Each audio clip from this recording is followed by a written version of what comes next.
So it's interesting that with 60,000 thoughts a day going through the brain, that the very thing that the mind needs to sustain itself is what? Change. Because each thought is different. It's like standing on the side of a train and watching the train cars go by, and each boxcar is a thought. You ever try to hold one thought? They call that meditation. So it keeps going, it keeps going, keeps going. So the very fabric of the mind, it depends on change. And yet the very first thing people call me on board and say, we resist change. We're scared of change. We're scared of the very thing that we need to grow. Every story, I always say, okay, I got 50 minutes. That's nothing. How do I jumpstart these people? So I tell my story figuring that that is the best way to be transparent with you. Because I've gone through this. The thing that I got out of all the questionnaires is the same thing I got when I worked at Boeing, at Weyerhaeuser, for the little companies, the huge companies, in Thailand, in Singapore, Cancun. You know, Derek and I just came back from Singapore and Bangkok, my son, and it's the same thing. The audience is different? No, they all request and they all have the same obstacles. And what I find hands down in companies, I found it in my own company, and maybe this could open up some, is the lack of connectivity between staff. Especially management and everybody else. You hear that? You feel you hear the separation? My first year, I had a civil war going on in my first office, the front office to the back office. You guys have different departments, don't you? So do I. I got the front office receptionist, I have the billing department, I have the treatment area, and then I have the doctors. Everyone. And there was a war going on. It's like, what? I don't get it. Why does this happen? There was a war. The front office was at war with the back office. So what I saw hands down, I started to do what I always do as I analyze this. I took a look at when things go wrong. First of all, are things going to go wrong? Yes. Thank you. Are they also going to go right? Yes. And do some of the wrong things that happen, are they invitations to be creative? They're just unanswered questions, that's all. But what I saw, there was a tendency in the corporate arena. For the first thing people do is they what? They blame. They blame. Blame leads to the biggest cancer in any organization, any family. I saw this in my own family, is gossip. It is the cancer of any group of people. It is a lack of responsibility. Why? Because they're not bad people. They're not wrong people. That's another way of saying blame. You say, well, that person's blaming. What a jerk. Look at me. I don't blame, except for him. He doesn't know the devastating effect that blame has on people. That's what? Blame. So, and what people do is they go and they meet their best friend at Starbucks every Thursday and they complain about all of this and they leave feeling momently empowered because they found someone else to agree with their suffering. That's why I gave you those cornerstones. When you come from gratitude, it's hard to blame. When you come from excellence, when you come from opening someone's heart. You know, when I opened up my first company, I studied all the spiritual teachers I could get. I was privileged to work with Buckminster Fuller when he was alive, if you know who Bucky is.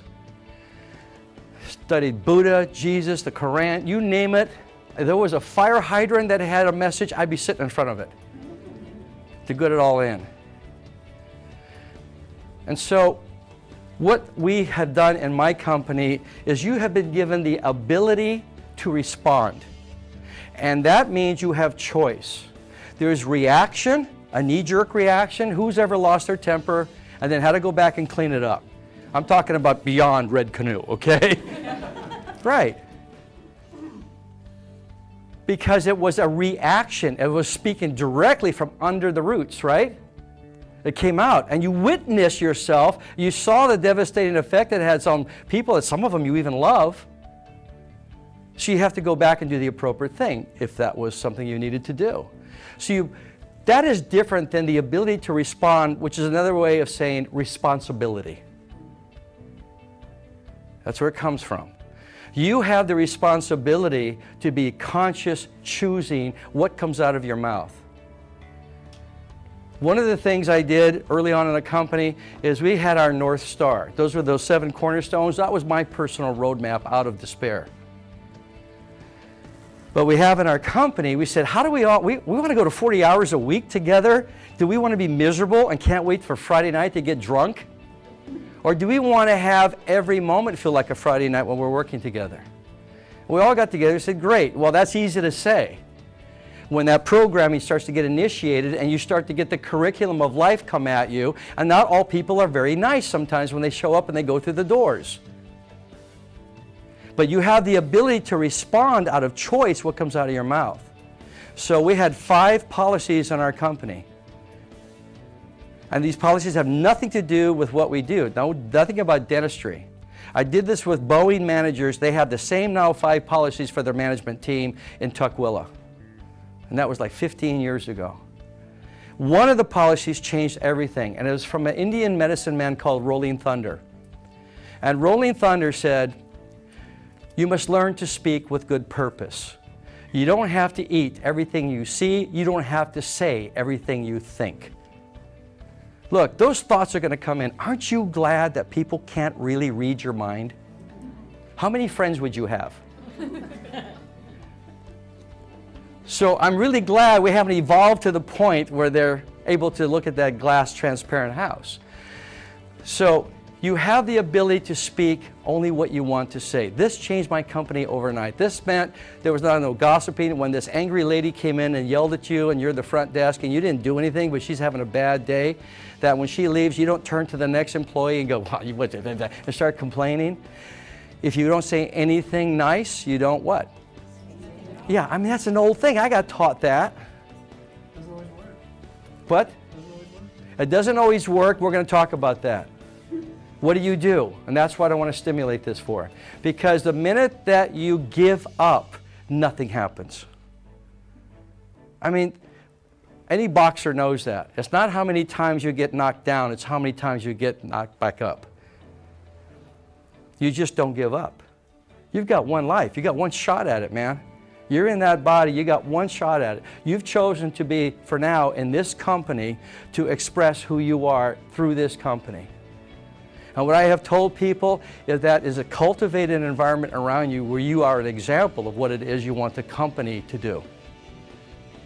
That's how it works. You don't wait for management to get on board. You don't wait for the owners. You don't wait for this. You don't wait for that. You've got to lead through example and through demonstration. And I realized the first 6 months I was doing a lot of preaching, but not much demonstrating. And words don't teach. Your action does. Hi, if you really like that video, please subscribe. That way you can get notifications of future videos I'm excited to share with you. Also, feel free to comment below. I get a lot of the subject matter from you, so I can address the topics that you want to hear the most about. And if you want to know more about our live events, go to my website listed below. Looking forward to meeting you in person.